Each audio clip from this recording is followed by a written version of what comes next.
Hello friends, good morning to all of you. నేను నా చిన్ననాటి జ్ఞాపకాలు అనే శీర్షిక చెప్తున్నాను కదా. అందులో నా చిన్నప్పుడు జరిగిన కొన్ని టిడ్బిట్స్ మీ అందరితో పంచుకుందామని అనుకుంటున్నాను. నేను చెప్పాను కదా, 1969-71 మధ్యలో మా ఇంటర్మీడియట్ ఫస్ట్ బ్యాచ్ పూర్తయింది.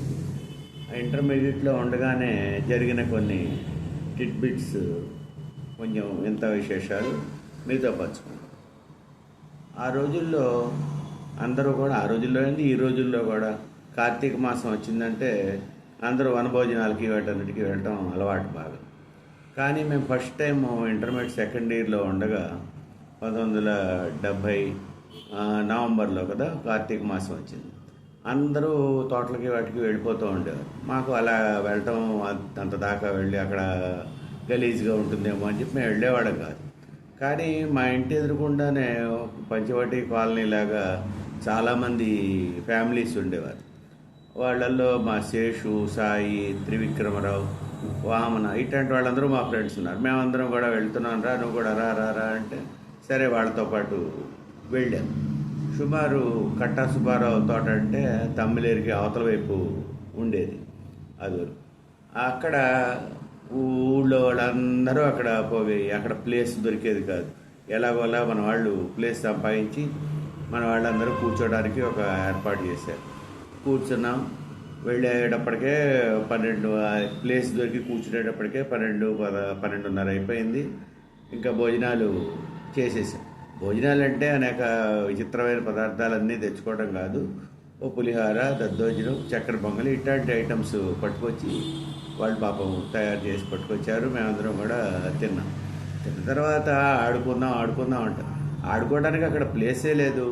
ఆ పక్కనేమో తమ్మిలేరు, ఇంకో పక్కనేమో ఎవరో ఆల్రెడీ ఆక్యుపై చేసేసి ఎవరో క్రికెట్ ఆడుకుంటున్నారు. అందుచేత తోటలోనే అలాగే తిరుగుతూ అందరినీ మాకు తెలిసిన వాళ్ళు కనిపిస్తే వాళ్ళని కూడా పలకరించుతూ వాళ్ళతో పాటు అలా కాలక్షేపం చేసేసాం. సాయంత్రం 4-4:30 అయ్యేటప్పటికి ఇంకా రామ్ అని చెప్పి వచ్చేసేసాం. అలాగా ఆ ట్రిప్ అలా జరిగింది. మళ్ళీ ఫిబ్రవరిలోనే ఎప్పుడో మహాశివరాత్రి వచ్చేటప్పటికి అందరూ బలివే అని చెప్పి, ఏలూరుకి దగ్గరలో ఉంటుంది, బలివే తీర్థం కడదామని అందరూ వెళ్ళిపోతూ ఉండేవారు. అక్కడ శివుడు గుడి అది.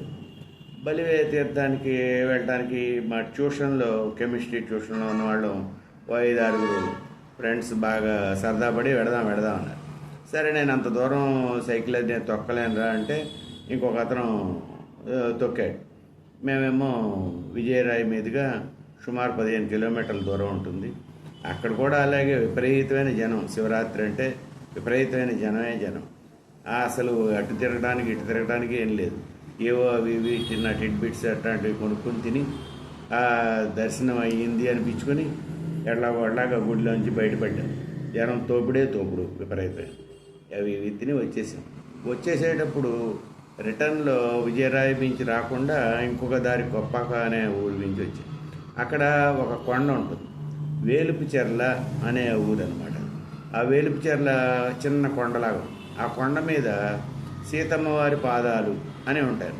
అంటే వాళ్ళు అరణ్యవాసం చేసే టైంలో ఇటువైపు వచ్చినప్పుడు అక్కడ పాదముద్ర రాయి మీద వేసింది సీతమ్మ వారు అని చెప్పారు.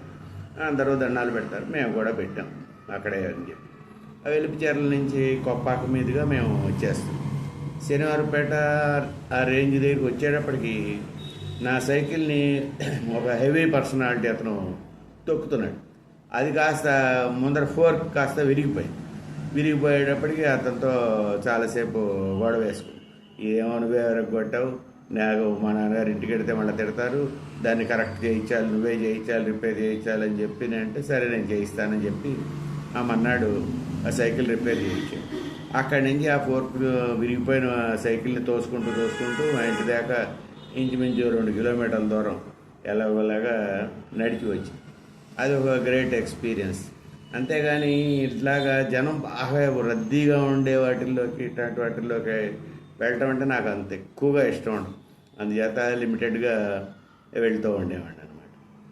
అలాగే ఇంకొక సందర్భంలో ఈ రాజకీయ నాయకులు వస్తున్నారు అంటే మన సిఆర్ఆర్ కాలేజీలో బ్రహ్మాండమైన గ్రౌండ్ ఉంటుంది కదా, ఇక్కడ మీటింగ్స్ అవి పెట్టేవారు. ఒకసారి మేము లేట్ ఇంటర్మీడియట్లో ఉండగా ఎన్టీ రామారావు సినీ యాక్టరు ఆయన వచ్చాడు. నేషనల్ సేవింగ్స్ ప్రచారం గురించి అని చెప్పి వచ్చాడనమాట. వివిఆర్ అని ఇంగ్లీష్ లెక్చర్ ఉన్నాడు. ఆయన ఎద్దేవా చేశాడు, ఇగో మీ ఎంటీ వాడు వస్తున్నాడు, మీ ఎంటీ వాడు అందరూ వెళ్ళిపోండి, త్వరగా వెళ్ళి ఇంటికి త్వరగా తయారై వచ్చేయండి, అది ఇది అన్నారు. సరే మేము ఇంటికి వెళ్ళిపోయి మళ్ళీ తయారయ్యి సాయంత్రం 6ంటికి వస్తాడని అన్నారు. 7-7:30 ఆ టైంకి వచ్చాడనమాట. మేము జనంలో కమోషన్లో ఉండటం అది నాకు ఎక్కువగా ఇష్టం లేదు. అంచేత ఆ స్టేజ్ ఏమో ఈ కాలేజీ వైపే వేశారు, గ్రౌండ్ వైపుకంతా జనం కూర్చునేట్టుగా ఏర్పాట్లు చేశారు.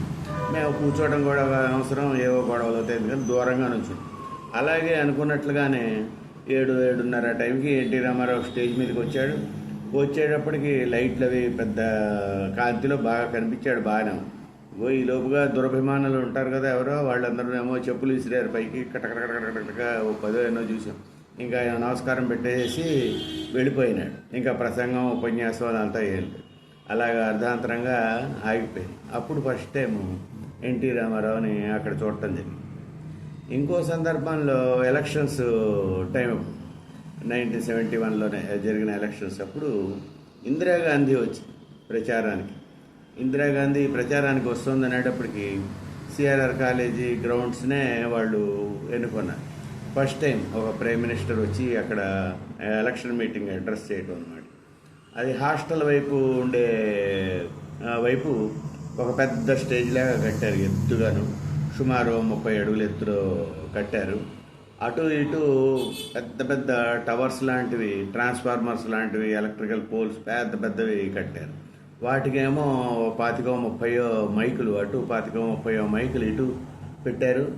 ఈ స్టేజ్ అంతానేమో పైకి ఎలివేటెడ్గా పెట్టారు, దానికి మెట్లు ఏర్పాటు చేశారు. ఇంకా ఆ రోజు రానే వచ్చేసేసింది. జనం అందరూ విపరీతంగా వచ్చారు. 1,00,000-1,50,000 మంది జనం దాకా వచ్చారు. మేము ఎక్కడ కూర్చోడానికి వీలు లేకుండా ఉంది. ఎక్కడ నుంచి జనంలోకి వెళ్ళటం అంటే భయం, అంత జనం తోసేస్తారు, తొక్కేస్తారని. అంచేత మేమేం చేసాము, మన కాలేజీ బిల్డింగే ఫస్ట్ ఫ్లోర్ పైన బంగాళా పెంకుతో ఉండేది. ఈ కాలేజీ పైకి ఎక్కి ఆ బంగాళం పెంకు ఫ్లోర్ మీద పైన ఎక్కి కూర్చున్నాం అనమాట, నేను ఇంకో ఇద్దరు. అక్కడి నుంచి బాగా కనిపిస్తుంది. కూర్చునేటప్పటికి దాన్ని చూసిన వాడు కింద నుంచి ఒక పోలీస్ మ్యాన్ ఎవడో గట్టిగా అరిచాడు, రై పడతారు అక్కడి నుంచి, లెడ్ అక్కడి నుంచి అక్కడంతా కూర్చున్నారు, వెళ్ళిపోండి అనేటప్పటికీ అక్కడి నుంచి దిగిపోయి ఇంకా బాల్కనీ కానీ అట్లాంటివన్నీ అటువైపుకి కాలేజీ గ్రౌండ్ని ఫేస్ చేసి లేవు. ఇంకా కిందకి దిగి వచ్చేసి ఏదో ఒకటి కాసేపు చెప్పారు. పివి నరసింహారావు గారు దానికి ట్రాన్స్లేషన్ తెలుగులోకి చేస్తూ వచ్చారు. ఈ కార్యక్రమం అంతా అయిపోయింది, అయిపోతూనే ఉంది. వెళ్ళిపోయేవాళ్ళు వెళ్ళిపోతూనే ఉన్నారు. ఇంటి దాకా మేము నడుచుకుని వచ్చే పరిస్థితి. ఆ రోజున కూడా నా సైకిల్కి ఏదో రిపేర్ వచ్చి ప్యాచ్ ఏదో పడి ఇంకా వేయించుకోవడానికి వీల్లేకపోయింది. అలాగే ఈ జనంలోనే దీన్నంతా ఇంటి దాకా తోసుకుంటూ వచ్చి అలాగా గ్రేట్ ఎక్స్పీరియన్స్. ఇందిరాగాంధీని అప్పుడు చూడటం, ఎన్టీ రామారావుని అప్పుడు చూడటం కూడా అట్లాగా జరిగింది. మా కాలేజీకి ఒక పెద్ద లైబ్రరీ ఉండేది. అంటే ఇప్పుడున్న లైబ్రరీ పెద్దది కాకుండా అదివరకు ఈ ఫిజిక్స్ డిపార్ట్మెంట్కి పైనే ఉండేదన్నమాట. పెద్ద లైబ్రరీ, పెద్ద కలెక్షన్ ఆఫ్ బుక్స్ ఉండేవి. మేము ఒక క్లాస్ బుక్స్ అవి అక్కడి నుంచి తీసుకుంటూ ఉండేవాళ్ళం. కొన్ని నావెల్స్ లాంటివి ఇట్లాంటివి కూడా అక్కడ తీసుకుంటూ ఉండి మళ్ళీ అక్కడ రెమిట్ చేసేయటం అలవాటు. లైబ్రరీలో చదవటం అది బాగా అలవాటు ఉండేది. లైబ్రరీ బుక్స్ది అనమాట, ఇది కాలేజీ బుక్స్ అది ఇచ్చేది. రీడింగ్ రూమ్ అని వేరే ఉండేది. రీడింగ్ రూము కాలేజీ ఆడిటోరియంలో బాల్కనీ ఉండేది. ఆ బాల్కనీలో అరేంజ్ చేస్తూ ఉండేవారు. ఆ బాల్కనీలో అరేంజ్ చేసినప్పుడు రీడింగ్ రూమ్లో అక్కడికి వెళ్ళి డైలీ పేపర్స్ కానీ మ్యాగజైన్స్ కానీ ఇట్లాంటివన్నీ కూడా అక్కడ చదువుతూ ఉండేవాళ్ళు.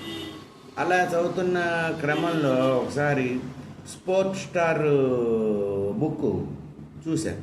అందులో కంటెస్ట్ ఉంటూ ఉండేది.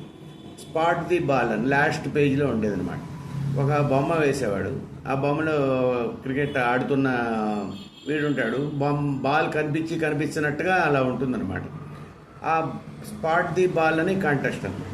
దానికి జడ్జి ఎవరంటే వెంకటరాఘవన్, ఆయన అనమాట, క్రికెటర్, ఫేమస్ క్రికెటర్. అప్పుడు జడ్జి అని చెప్పారు. కానీ స్పోర్ట్స్ స్టార్ విడిగా కొనుక్కోవాలంటే అప్పుడు ₹2 ₹3 అంతున్నా కూడా బయట అక్కడ కొనుక్కునేవాళ్ళం కాదు. సరే, ఈ కాలేజీలో ఈ బుక్లోంచి ఆ పేజీని నెమ్మదిగా తస్కరించి చించుకుని వెళ్ళి దాన్ని కట్ చేసి దానికి ఒక చిన్న స్లోగన్ ఏదో రాయాలన్నమాట. అదేదో రాసి నేను కంటెస్ట్కి పంపించాను. ఆ స్పాట్ ది బాల్ దగ్గర కరెక్ట్గా ఒక ఇంటూ మార్కు వేయాలన్నమాట. ఎక్కడ ఉంది ఆ స్పాట్ ది బాల్, దానికి నియరెస్ట్గా ఉండే వాళ్ళకి ప్రైజెస్ ఇస్తారు. అలాగా కంటెస్ట్కి నేను పార్టిసిపేట్ చేస్తే అది లక్కీగా నాకు కూడా ప్రైజ్ వచ్చింది. ఒక 10 మందికి సెలెక్ట్ చేస్తారన్నమాట. 10 మందిని సెలెక్ట్ చేసి 10 మందికి ప్రైజ్ ఇస్తారు. ఆ 10 మందిలో నాకు కూడా వచ్చింది. ఏంటది? ఎస్ వెంకటరాఘవన్ బౌలింగ్ చేస్తున్న ఫోటో, వెనక అతను సైన్ చేసిన వెంకటరాఘవన్ సైన్ చేసిన ఫోటో, వెనకాల వెంకటరాఘవన్ స్టాటిస్టిక్స్, అప్పటిదాకా రంజీ ట్రాఫీల్లోనూ టెస్టుల్లోనూ ఏమేమి ఆడాడు ఆ స్టాటిస్టిక్స్ అన్నీ ప్రింట్ చేసి, ఆ ఫోటో నా దగ్గర ఇప్పటిదాకా కూడా ఇంకా జాగ్రత్తగా ఉంది. ఇలాగా ఇంటర్మీడియట్ టైంలో జరిగిన ఈ సన్నివేశాలన్నీ కూడా నాకు గుర్తొస్తూ ఉంటాయి. ఇవన్నీ కూడా మీతో పంచుకోవటం నాకు ఇంకా సంతోషంగా ఉంది. ఇవన్నీ మర్చిపోకుండా గుర్తు చేసుకోవటం ఇవన్నీ. మరికొన్ని విశేషాలు మళ్ళీ నెక్స్ట్ ఎపిసోడ్లో మళ్ళీ చెప్పుకుందాం. అప్పటిదాకా సెలవు తీసుకుంటాను. అప్పటిదాకా నేను చెప్పిన విషయాలు ఎలా ఉన్నాయి ఏంటి అనేది మీరు ఒకసారి విని లైక్ చేసి సబ్స్క్రైబ్ చేస్తారని ఆశిస్తున్నాను. Thank you very much.